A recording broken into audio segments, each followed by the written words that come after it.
the ugly truth adalah kalau kita bicara pendidikan formal di Indonesia, banyak mungkin guru yang mengajarkan tentang teori keuangan, tapi tidak praktek secara langsung. Jadi artinya misalkan gini, tahu saham itu apa? Ya, saham adalah bukti kepemilikan atas sebuah perusahaan. Tahu, diajarkan seperti itu. Tapi how the market works? Ya, bagaimana sih mekanisme pasar saham itu bekerja? Ya kan, kenapa sih kok harga saham ini kadang kalau misalkan laporan keuangannya bagus, tapi kok dia bisa turun, dan sebaliknya ketika misalkan ada juga yang laporan keuangannya nggak gitu bagus, tapi kok bisa naik.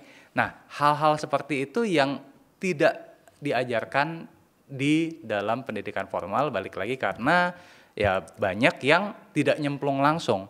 Saya pun Mas Bilal ketika mulai di market itu tahun 2008, ya kan. Kalau ditanya berarti kan sampai dengan sekarang 2025 itu udah 16 tahun lebih. Ilmu-ilmu yang saya dapatkan itu bukan dari pendidikan formal. Pendidikan formal yes, tahu tadi ada yang namanya reksadana, ada yang namanya obligasi, ada yang namanya saham, ada yang namanya deposito dan lain sebagainya, money market dan lain sebagainya. Itu tahu teorinya. Tapi tadi balik lagi nih, begitu masuk ke market, taruh uang. Nah, begitu masuk ke market, taruh uang, kok ternyata beda banget gitu loh dengan yang diajarkan. Ya, ada banyak sekali hal yang tidak diajarkan gitu di dalam dunia pendidikan formal, ya kan. Nah, ini sebenarnya yang menjadi gap kalau menurut saya. Ya, jadi harusnya kalau menurut saya adalah di dunia pendidikan formal ini juga menggait praktisi-praktisi yang memang terjun langsung, yang memang sehari-harinya hidup di dunia investasi. Nah, mereka punya pengalaman yang jauh lebih baik, jauh lebih valuable kalau menurut saya ketimbang hanya sekedar teori saja gitu. Nah, tadi pertanyaannya adalah kalau misalkan saya mendapatkan kesempatan untuk bisa memperbaiki sistem pendidikan di Indonesia, saya jelas akan memasukkan kurikulum tentang investasi ke dalam sistem pendidikan. Kalau bisa ya sedini mungkin tadi. Ya, jadi mungkin oke lah kalau kita bicara tentang instrumen investasi segala macam, I think mungkin di first school atau senior high school itu harusnya udah masuk di sana, ya kan? Nah, begitu misalkan masuk ke kuliah, nah itu langsung diajarkan prakteknya kalau menurut saya.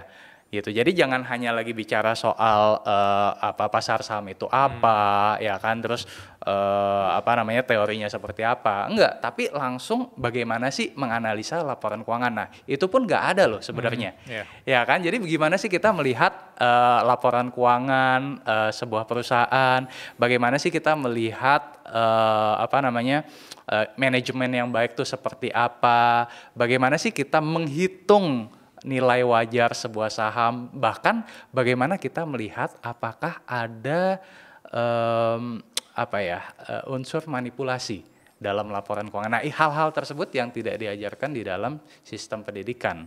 Gitu. Nah, kalau misalkan itu ada, saya yakin dan sangat percaya bahwa kualitas investor di Indonesia bukan hanya akan bertumbuh secara kuantitatif, tapi akan bertumbuh secara kualitasnya juga.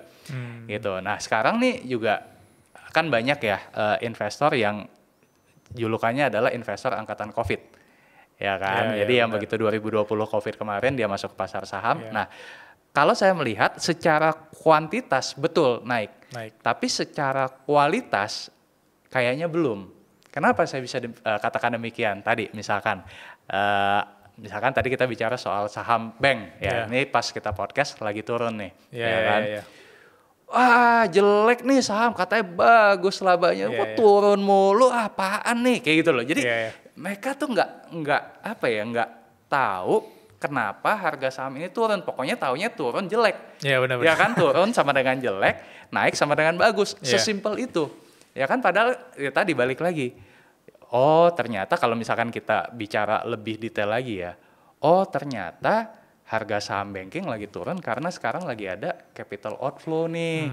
Apa tuh capital outflow? Ya, arus dana keluar. Nah, berpikir lebih lanjut dong. Kenapa terjadi capital outflow?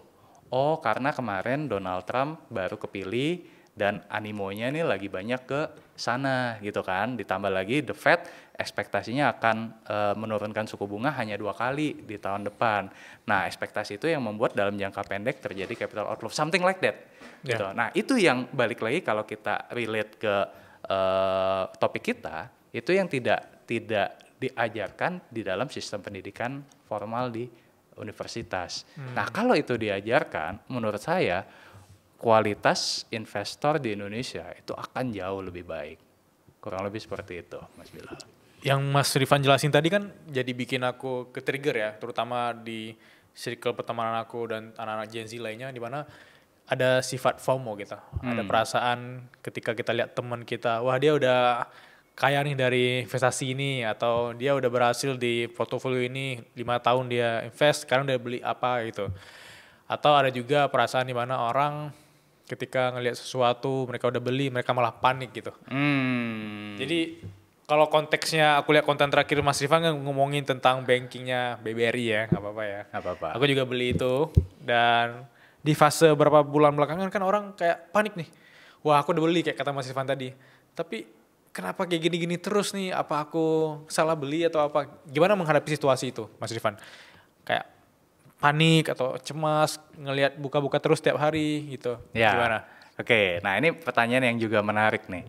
Jadi gini, balik lagi kalau poin saya sebelumnya adalah jumlah investor makin banyak tapi kualitasnya yang belum naik. Benar. Jadi ibaratnya orang taunya ya saham itu seperti apa ya? Seperti ya masih banyak yang mengkonotasikan saham adalah judi dalam Ya, tanda kutip. short term lah ya. Short term gitu kan, karena dia hanya melihat tadi pergerakan harga saham harian. Tapi kalau seorang investor yang dalam tanda kutip lebih profesional, lebih jangka panjang, mereka tidak terlalu melihat pergerakan harga saham harian. Nah, apa yang diperhatikan bisnisnya itu sendiri. Nah, sebagai seorang investor, ya kan kalau teorinya adalah kita menjadi bagian pemilik dari sebuah perusahaan. Nah, contoh gini deh, kalau misalkan saya punya bisnis kuliner, ya apa sih yang saya perhatikan? Oh, kualitas makanannya, pelayanannya, marketnya, competitionnya dan lain sebagainya. Nah, hal yang sama kalau kita bicara tadi konteksnya misalkan BRI, ya kan, ketika harga saham turun, ya berarti kan kita harus analisa nih, kenapa dia turun? Ya kan? Yeah. Oh, ternyata kalau kita lihat di dalam laporan keuangannya ada yang ini mungkin agak sedikit teknis ya, Mas Bilal ya, misalkan, tapi ini untuk memberikan persepsi.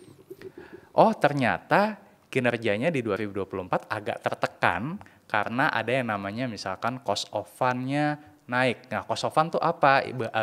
Ibaratnya itu adalah cost-nya BRI lah.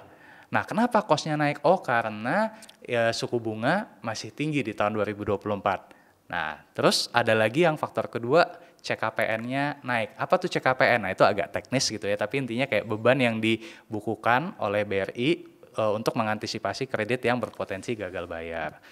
Sederhananya seperti itu, ya kan? Nah, dua faktor tadi yang membuat kinerjanya turun. Nah, sebagai seorang investor, kita tugasnya adalah menganalisa apakah dengan cost of fund yang naik dan CKPN yang naik ini sifatnya adalah temporer atau ini akan seterusnya. Sama kalau misalkan kayak kita punya warung bakmi misalkan, ya kan? Aduh, omset saya turun nih. Kenapa ya? Oh, karena bahan bakunya naik, ya kan? Sehingga labanya turun. Nah, tugas kita kan menganalisa apakah kenaikan harga bahan baku ini sifatnya temporer atau sementara atau seterusnya. Nah, jadi dengan berpikir seperti itu, kita sebagai investor ini akan terhindar dari FOMO yang tadi Mas Bilal jelaskan, ya kan? Ternyata misalkan kita tahu bahwa oh itu sifatnya sementara. Kenapa? Karena bla bla bla bla. Nah, itu ada another tesisnya lagi, ya kan? Dan saya yakin misalkan harga saham BRI akan meningkat di masa yang akan datang karena kinerjanya akan meningkat juga.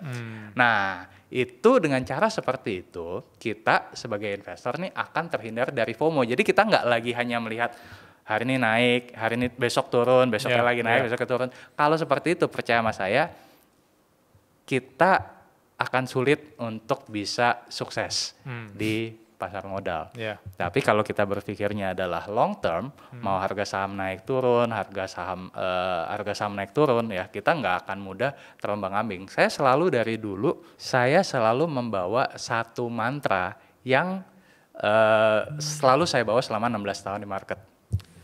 Ketika kita sudah membeli saham di perusahaan yang bagus, hanya ada dua kemungkinan. Ketika harga saham naik, kita mendapatkan keuntungan. Ketika harga saham turun, kita mendapatkan kesempatan. Yeah. Kesempatan untuk apa? Untuk membeli saham tersebut di harga yang lebih murah. Nah, jadi kita akan terhindar dari perasaan anxiety, cemas, gelisah, nggak bisa tidur, makan nggak enak, berantem sama pacar, ya kan? Cuma gara-gara moodnya, kenapa yang kamu bad mood? Iya, saham BRI turun, ya nggak gitu lagi gitu loh, ya kan? Nah, jadi itu sih kurang lebih supaya kita terhindar dari FOMO dan juga anxiety. Iya benar juga ya kata Mas Irfan, karena kalau tujuan kita, walaupun kita tujuannya long term, tapi kita tidak punya literasi tentang saham yang kita beli, produk yang kita beli. Kalau misalnya lagi turun-turun banget, kita kan anxiety ya. Tapi kalau lagi turun-turun banget, ini momen untuk kita beli karena kita udah teredukasi sama produk yang mau kita beli ini. Itu kita perusahaan kita sendiri gitu loh. Betul. Kita kan udah ada saham di sana ya. Betul. Kita punya kepemilikan di sana ya. Kita sendiri yang tahu perusahaan kita. Betul banget.